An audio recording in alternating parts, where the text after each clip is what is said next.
Hello student, welcome back to my channel Samrat Academy. Student, मेरा नाम आकाश और मेरे प्यारे विद्यार्थियों, जितने बच्चे 2023 बोर्ड एग्जाम की तैयारी कर रहे हैं उनके लिए वीडियो बहुत ही ज्यादा इंपॉर्टेंट है। सबको मालूम है कि 2023 में सेम वही सिलेबस है जो 2022 का सिलेबस था। ठीक है, बस अंतर यह है कि यहाँ पे 20 आप लोगों का एमसीक्यू क्वेश्चन पूछने वाला है, मतलब 20 बहुविकल्पीय प्रश्न आने वाले हैं। पहले था तो 12 बहुविकल्पीय आता था। ठीक है, कितना पहले 12 एमसीक्यू आता था, अब आप लोगों का 20 एमसीक्यू आने वाला, बाकी पूरा का पूरा पेपर का पैटर्न वही रहने वाला है।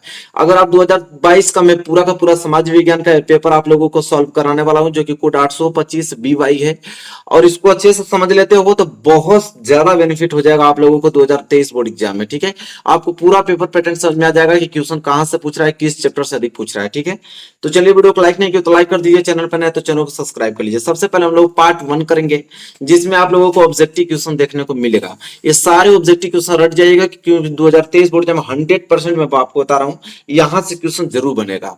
जैसे पहला प्रश्न यहाँ पे यह है कि फ्रांस की क्रांति कब हुई थी। ठीक है, आप लोगों को आंसर तो मालूम ही होना चाहिए कि फ्रांस की क्रांति कब हुई थी। 1688 में, 1789 में, 1914 में, 1939 में। यह प्रश्न का आंसर तो आना ही चाहिए आप लोगों को भाई, क्योंकि सिंपल है, मैंने बहुत बार करा चुका है कि फ्रांस की क्रांति कब हुई थी। तो इसमें बिना सोचे समझे आप लोगों को ट्रिक लगाना है कि 1789 ईस्वी में हुई थी। ठीक है, 1789 ईस्वी में फ्रांस की क्रांति हुई थी। इसके बाद अगर हम बात करें, अगला अगला प्रश्न देखिए क्या है कि भारत में शिक्षक दिवस कब मनाया जाता है। ठीक है, भारत में आप लोग बताना कि शिक्षक दिवस कब मनाया जाता है। 10 दिसंबर को, 15 नवंबर को, 5 सितंबर को, कि 15 अगस्त को। मतलब बहुत ज्यादा इंपॉर्टेंट है क्वेश्चन है, बताना है आप लोगों को कि भारत में जो शिक्षक दिवस कब मनाया जाता है। तो 5 सितंबर को मनाया जाता है, तो आपको मालूम होना चाहिए 5 सितंबर को शिक्षक डे, टीचर डे मनाया जाता है। ठीक है, इसके बाद अगर हम बात आगे करें तो देखिए अगला प्रश्न क्या है। यहाँ पे देखिए सारे प्रश्न आपको रटे होने चाहिए और आना भी चाहिए आप लोगों को, क्यों तैयारी आपने कर चुका है। अगला प्रश्न है कि भारत में राष्ट्रीय पिता का आकर किसको संबोधित किया जाता है। तो सबको मालूम है कि हमारे भारत में राष्ट्रीय पिता किनको कहा जाता है। ठीक है, महात्मा गांधी को, जवाहरलाल नेहरू को, सुभाष चंद्र बोस को, गोपाल कृष्ण गोखले को। तो भाई इसका आंसर तो महात्मा गांधी ही होंगे, क्योंकि महात्मा गांधी को ही राष्ट्रीय पिता कहकर संबोधित किया जाता है। ठीक है, अगला प्रश्न देखिए, प्रश्न में तो एक बार नहीं बहुत बार करा चुका हूं, इसका आंसर तो मालूम होना चाहिए आप लोगों को कि संयुक्त राष्ट्र का मुख्यालय कहां पर स्थित है। जो संयुक्त राष्ट्र संघ है उसका मुख्यालय कहां पर है। जेनेवा में, न्यूयॉर्क में, द हेग में से कोई नहीं। तो सिंपल है, न्यूयॉर्क में भाई। संयुक्त राष्ट्र संघ का मुख्यालय न्यूयॉर्क में। बहुत बार करा चुका हूं इस प्रश्न को। अगला प्रश्न है कि भारतीय राष्ट्रीय कांग्रेस की स्थापना कब हुई थी। भारतीय राष्ट्रीय कांग्रेस की स्थापना कब हुई थी, बहुत ही ज्यादा इंपॉर्टेंट है क्वेश्चन से आप लोगों को बताना है। 1885, 1904, 1857, 1855 में। बताइए कब हुई थी भारतीय राष्ट्रीय कांग्रेस की स्थापना। तो 1885 ईस्वी में हुई थी। कब? 1885 ईस्वी में हुई थी। ठीक है, चलिए आगे अगर हम बात करते हैं तो अगला प्रश्न देखिए क्या है। कह रहा है कि लिखित संविधान भारत में कब लागू हुआ। कह रहा है कि जो लिखित संविधान था वो भारत में कब लागू हुआ है। 15 अगस्त, 14 अगस्त, 10 दिसंबर, 26 जनवरी।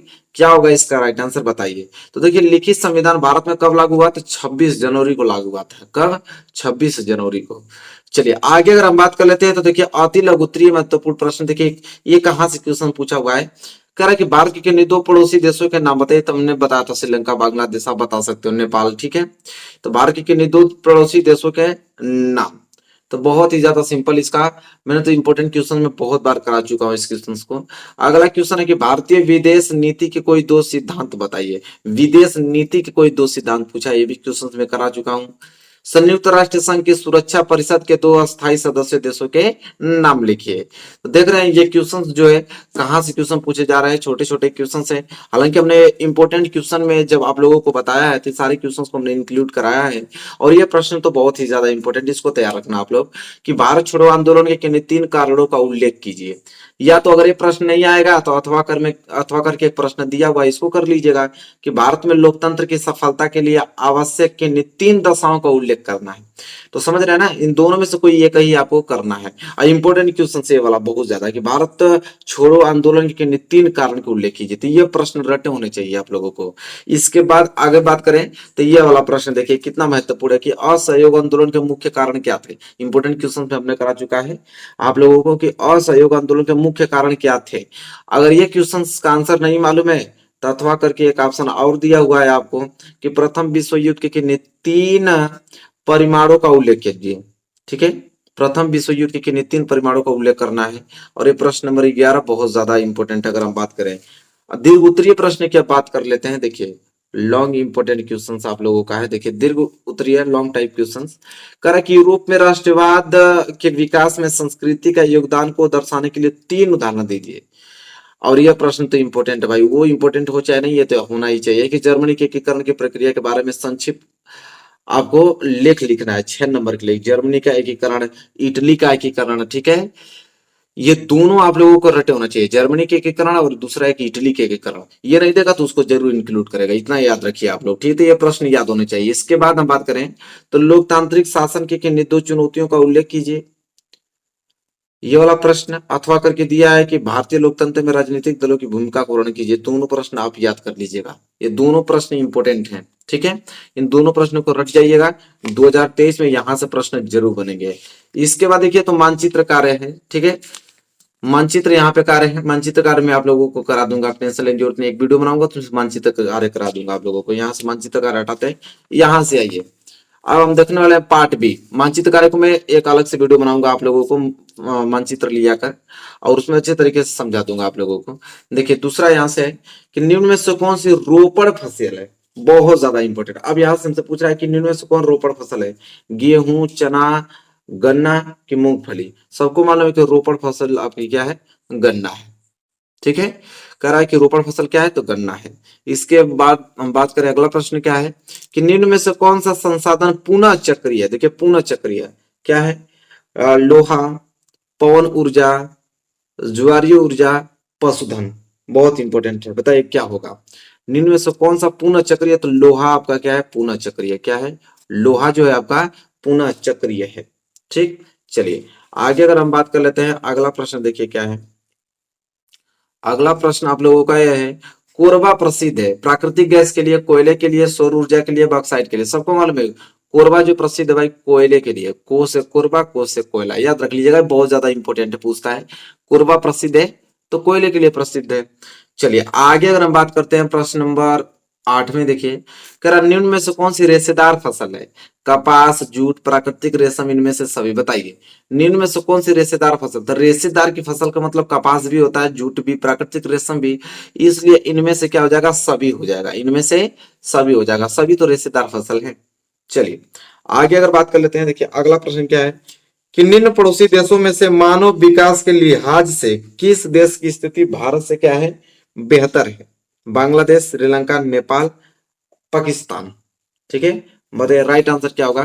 कह रहा है कि पड़ोसी देशों में से, कर इन चारों ऑप्शन में से किस पड़ोसी देशों में से मानव विकास के लिहाज से किस देश की स्थिति भारत से बेहतर है। बांग्लादेश, श्रीलंका, नेपाल, पाकिस्तान। तो इसका राइट आंसर हो जाएगा नेपाल। क्या हो जाएगा, नेपाल हो जाएगा। ठीक है, चलिए आगे बात कर लेते हैं। अगला प्रश्न देखिए यहाँ पे आप, एक वस्तु का अधिकांशतः प्राकृतिक प्रक्रिया से उत्पादन सम्मिलित है। कह रहा है कि एक वस्तु का अधिकांशतः प्राकृतिक प्रक्रिया से उत्पादन सम्मिलित है। प्राथमिक क्षेत्रक में, द्वितीय क्षेत्रक में, तृतीय क्षेत्रक में कि सूचना प्रौद्योगिकी में। तो इसका राइट आंसर हो जाएगा द्वितीय क्षेत्रक में। क्या हो जाएगा, द्वितीय क्षेत्रक में। इसके बाद इसका देखिए अति लघुत्तरीय प्रश्न है। क्या है, कह रहा है कि अपुनः चक्रीय प्राकृतिक संसाधन किसे कहते हैं, कोई उदाहरण दीजिए। तो देखिए पुनः चक्रीय होता है, अपुनः चक्रीय प्राकृतिक, ये दोनों आपको याद होने चाहिए। ठीक है, इसके बाद है कि अर्थव्यवस्था के असंगठित क्षेत्र के श्रमिकों की कोई समस्याएं लिखिए। ठीक है, ये दूसरा प्रश्न है। देख पा रहे हैं कि प्रश्न कहां से पूछ रहा है, बहुत ज्यादा डीपली प्रश्न इसमें देख रहे हैं कि देखने को मिला है कि अर्थव्यवस्था का कौन सा क्षेत्र लोगों को सार्वजनिक रोजगार प्रदान करता है। देख लीजिए, ये सारे प्रश्न आज से रट जाइए, देख लीजिए कि कितना इंपॉर्टेंट क्वेश्चन आप लोगों को पूछा हुआ है। ठीक है, आप तैयार कर लोगे, 2023 बोर्ड एग्जाम में बहुत सारा चीजें आपकी क्लियर हो जाएगा और यहां से प्रश्न जरूर देगा।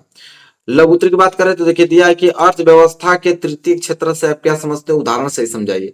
अगर ये नहीं आ रहा है तो अथवा करके एक ऑप्शन और दिया हुआ है आपको कि गन्ना के उत्पादन के लिए अनुकूल भौगोलिक दशाएं बताइए। ठीक है, बहुत ज्यादा इंपॉर्टेंट है गन्ना वाला। ठीक है, गन्ना वाला आप याद कर लीजिएगा, और ये दोनों याद कर लीजिएगा, क्योंकि तृतीय क्षेत्र से क्या समझते हैं, पूछता अर्थव्यवस्था में। चलिए आगे बात कर लेते हैं। तो यह ये वाला प्रश्न तो आप बहुत ज्यादा इंपॉर्टेंट है कि ऊर्जा के परंपरागत स्रोत किसे कहते हैं, उदाहरण सहित बताइए।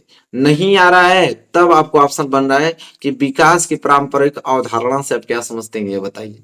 ठीक है, तो दोनों प्रश्न देख पा रहे हो, ये वाला प्रश्न तो बहुत ज्यादा इंपॉर्टेंट है, ऊर्जा के परंपरागत स्रोत। ठीक है, इसके बाद हम बात करें तो देखिए अगला प्रश्न यहाँ पे क्या है, दीर्घ उत्तरीय में। देखिए दीर्घ उत्तरीय में यह प्रश्न, देखिए दोनों प्रश्न रट जाइए, दोनों प्रश्न रट जाइए, मेरे कहने से रट जाइए कि प्राकृतिक संसाधन क्या है, इनके संरक्षण की आवश्यकता क्यों है, एक भारत में कृषि के महत्व पर एक संक्षिप्त टिप्पणी लिखिए। हालांकि दोनों में से कोई एक ही करना है, लेकिन दोनों प्रश्न आपको रटे होने चाहिए। ठीक है, तो दोनों प्रश्न मेरे कहने से आप रट जाइए, और इसके बाद कौन सा प्रश्न रटना है, ये वाला 27वां प्रश्न रट जाइए।